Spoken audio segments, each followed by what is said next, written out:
안녕하십니까. 누리PD 김준입니다. 자, 조정훈 의원이라고요. 썸네일에 제가 사진을 달아놨으니까요. 참고하시고요. 제가 하고 싶은 말은 이 좌파라면 조정훈 같은 좌파라면 언제든지 환영이다. 저는 이런 말을 하고 싶습니다. 자, 이태원 국정조사에 대해서 이재명 사법 리스크 희석용 아닌가라고 직격탄을 지금 때렸습니다. 근데 이 조정훈 의원은요, 지금 이게 한 번이 아니고 그동안 여러 번, 좌파 진영에 있으면서도 더불어민주당을 공격한 발언이 많습니다. 공격이라기보다는, 일종의 지적이 되겠죠. 너희들이 잘못되었다라는 어떤 그런 준엄한 어떤 잣대를 들이댄, 오리지널 좌파라고 생각합니다. 그러니까 유럽형 좌파, 미국형 좌파 뭐 그런 정도로 이해하면 되겠습니다. 지금 우리나라에서 이 좌파로 불리는 이 메인스트림에 있는 그 세력들은 우리가 알고 있는 그 순수 좌파가 아니에요. 종북 좌파, 이상한 또 친중 좌파 이런 거 아닙니까? 그래서 아주 변질되고 왜곡된 좌파로 진취적인 게 없습니다. 그야말로 수구 좌파 이렇게 보면 틀림없는데 극좌 노선도 있고 일부 요즘은 또 몇 번 집권을 하면서 제도권에 이제 많이 이제 다가와가지고 순치된 좌파도 좀 있긴 있죠. 자, 그러나 어쨌거나 이 조정훈 의원 같은 이런 좌파들이 많아지기를 바랍니다. 기본적으로 좌우 대결 구도로 간다면 저들 좌파 진영이 조정훈 의원 같은 그런 어떤 밸런스 갖춘 그런 좌파들이 많아지기를 이제 바라는 마음입니다. 자, 조정훈 의원이 이제 이번에 이태원 국정조사와 연결해서 이재명의 저 방탄 관련해 가지고 직격탄을 때린 거, 이 뉴스를 전달해 드리겠습니다. 시대전환이라고요. 정당명입니다. 이 시대전환 대표가 바로 조정훈 의원인데요. 국회의원은 한 명입니다. 그래서 원내 정당으로 그래도 분류가 됩니다. 이태원 참사 국정조사와 관련해 더불어민주당을 맹공하고 있는데요. CBS 라디오 김현정의 뉴스쇼라고 있죠. 여기 나가가지고 정치에서 이슈는 이슈로 덮는다는 얘기가 있지 않나.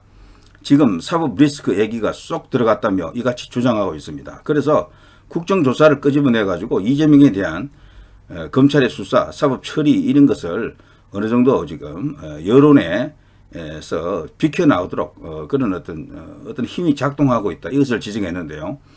자, 조정훈 의원은 자신이 국정조사에 대해 유일하게 반대한 의원이라며 그 반대하는 사람이 바로 이 조정훈 의원이었다.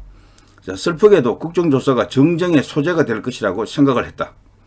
진상규명에 반대하는 건 아니다. 제가 반대하는 것은 참사 정치, 국민의 생명을 정쟁의 소재로 이용하는 것이다. 자, 이런 이야기는 이태원 유족들이 들어도 굉장히 좀 습할 것 같아요. 조정훈 저거 좌파 맞아? 우리 편 맞아? 라고 생각할 수도 있을 정도로 딱 이렇게 원칙적인 그런 발언을 했다고 생각이 됩니다. 자, 조 대표는 국회는 수사기관이 아니다. 우리가 국정조사, 국정감사를 해봤지만 특별한 것을 밝혀내는 경우는 없다. 거의 없죠, 사실. 자, 오히려 정쟁의 수단으로 빠지는 경우가 너무 많다. 그래서 저도 이런 생각을 합니다. 국정조사, 국정감사 이런 건 필요가 없어요. 해봐야 아무 의미가 없고. 그리고 청문회 제도, 이것도 미국 청문회 제도를 우리가 지금 이렇게 모방해서 갖고 온 것 아닙니까? 미국은 청문회 제도가 정말 칼같이 이제 이렇게 지켜진다고 봅니다. 그런데 우리나라는 이 청문회 제도도 하지 말아야 돼요. 아무 의미가 없습니다. 그야말로 흠집 내기 그 이상도 그 이하도 아닙니다. 없는 게 나아요.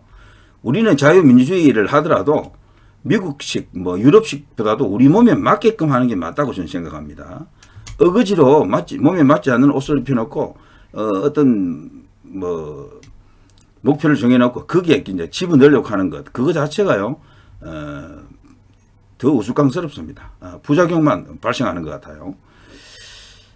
자, 지금 경찰이 수사하고 있다. 자, 조정훈 의원의 이야기입니다. 그 다음에 검찰이 수사하고 감사원도 곧 감찰을 한다.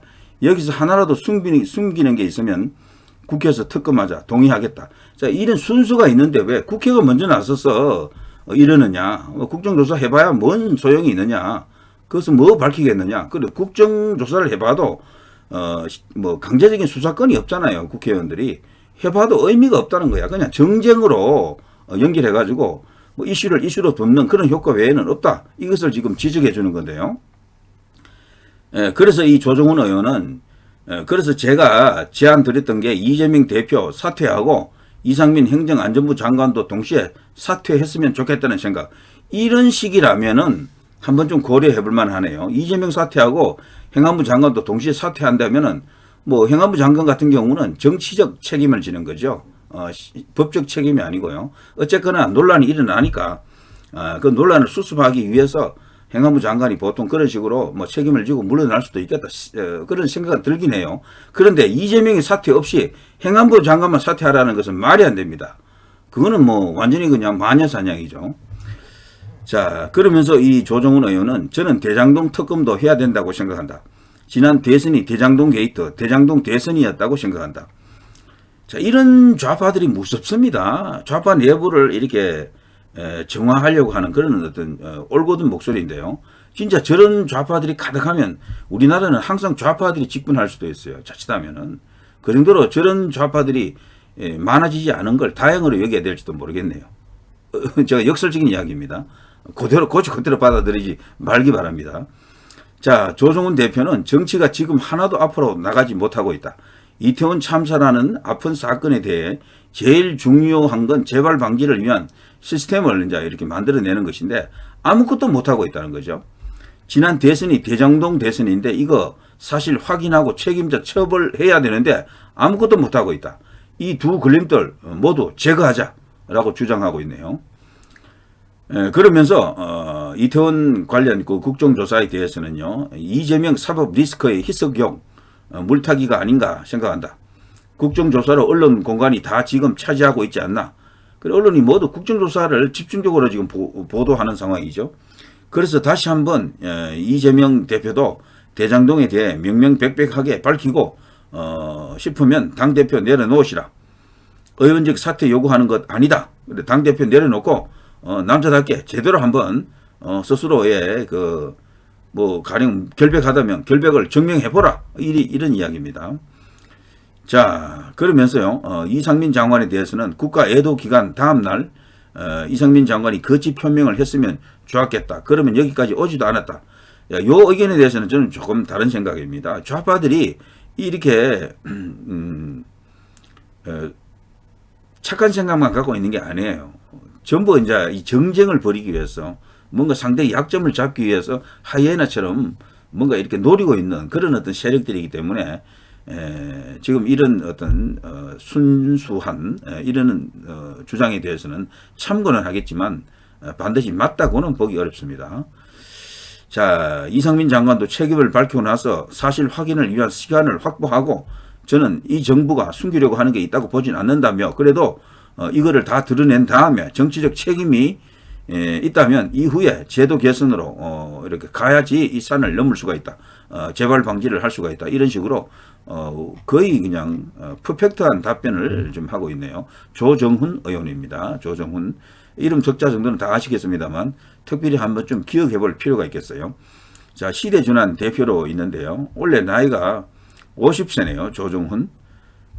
미국 하버드 대학교 케네디 행정대학원 석사 그리고요 경제통으로 오랫동안 일을 했습니다. 세계은행 우즈베키스탄 사무소 대표 여시제 출신이네요. 여시제 부원장. 여기 보면 또 이렇게 발끈한 사람들도 있겠어요. 여시제 하면은 또 뭔가 연기라는 어떤 음모론이 있잖아요. 저는 그거 딱 30% 정도만 믿습니다. 여시제 저도 잘 알아요. 그렇지만 그거 다 100% 믿지 않습니다. 자, 그런 게 있고요. 초순 의원입니다. 좀 기대되는 인물입니다. 이런 인물이 좌파 진영에 몇 명이 있어요. 그런데 이들이 이제 주류가 아니기 때문에 목소리를 내기가 좀 어려운 상황이죠. 자, 좌파 진영에서 이런 어떤 순수한 오리지널 좌파들이 이제 그쪽에서 어떤 주류가 되고 거기서 세력을 좀 장악하고 우파는 우파다운 사람들이 어떤 큰 세력을 형성해가지고 그래서 좌우 대결을 벌이는 그날이 오기를 바랍니다. 언젠가 대한민국도 그렇게 될 수 있겠죠. 자, 이 정도 하겠습니다. 누리 PD 김준희였습니다.